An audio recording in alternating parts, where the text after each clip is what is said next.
To delete items in Square Invoices, start by accessing the invoice through the Square app or website dashboard. Open the invoice and enter Edit mode to make changes. Locate the line item you wish to remove and tap or hover over the trash icon next to the item. Confirm the deletion to remove the item.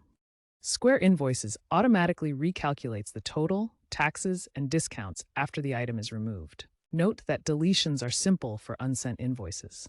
For sent invoices, changes are limited to prevent fraud once payments have been made. If the invoice is fully paid, voiding and recreating the invoice will be necessary to make any changes. Beyond deleting line items, you can adjust the invoice total by editing the quantity or price of existing items. This allows for quick modifications to reflect changes in orders or pricing.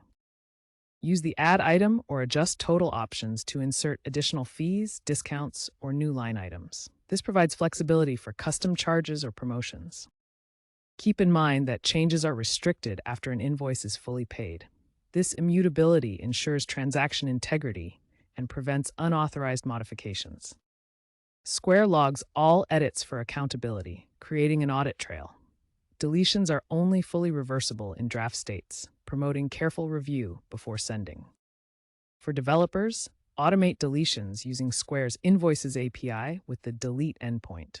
Future trends include AI-driven suggestions for edits and blockchain integration for immutable logs.